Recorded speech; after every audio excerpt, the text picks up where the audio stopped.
প্রিয় শিক্ষার্থী, আজকের অনলাইন ক্লাসে তোমাদের স্বাগতম।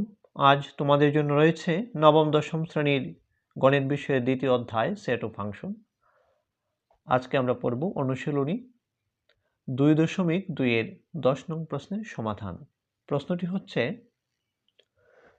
যদি a = 3, 5 একটি সেট, b = 2, 4 একটি set, x belongs to a এবং y belongs to b হয়, তবে a ও b এর উপাদানগুলোর মধ্যে x > y সম্পর্ক বিবেচনা করে অন্যটি নির্ণয় করো। আমরা জানি অন্যয় হচ্ছে দুটি সেটের কার্তেশীয় গুণজের অশূন্য ক্রমজোড়ের সেট। তাহলে a এবং b সেট দুটির কার্তেশীয় গুণজ সেট আগে বের করতে হবে। তাহলে আমরা সমাধানটি করে নিচ্ছি। আমরা লিখব সমাধান। প্রথমে দেওয়া মান লিখে নিব। দেওয়া আছে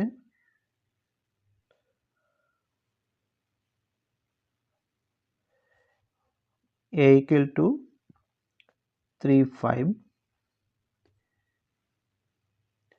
b = 2, 4।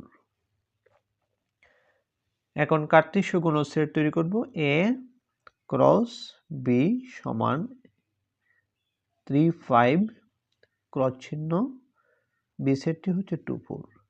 কার্তেশীয় গুণজ সেট হবে 3 দিয়ে ক্রমজোড় তৈরি করব। 3, 2, 3, 4। তারপর 5 দিয়ে 5, 2, 5, 4। এটি হচ্ছে কার্তেশীয় গুণজ সেট। এর উপসেট তৈরি করব এই শর্তের ভিত্তিতে। শর্তটি হচ্ছে x > y। অন্যটি r = এটা এই অন্যটির সেট গঠন পদ্ধতিতে আমরা লিখছি। প্রথমে প্রত্যেকটি হচ্ছে ক্রমজোড়ের সেট x, y। x আসবে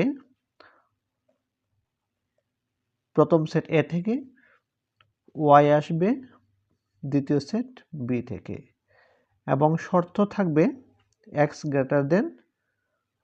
y। এই শর্ত বিবেচনা করে আমাদের অন্যটি বের করতে হবে। অতএব রিলেশন r = x বড় y ছোট, প্রথমটি বড় দ্বিতীয়টি ছোট। এখানে 3, 2, 3 বড় 2 ছোট, তাহলে 3, 2 রিলেশনের মধ্যে আসবে। 3, 4 এটি রিলেশনের মধ্যে আসবে না, 3 ছোট 4 বড়। এখানে 5, 2, 5 বড় 2 ছোট, প্রথমটি বড় দ্বিতীয়টি ছোট, তাহলে 5, 2 আসবে। 5, 4 সেটিও আসবে। এই তিনটি ক্রমজোড়ের সেটই হচ্ছে প্রদত্ত অন্যয় এর সেট।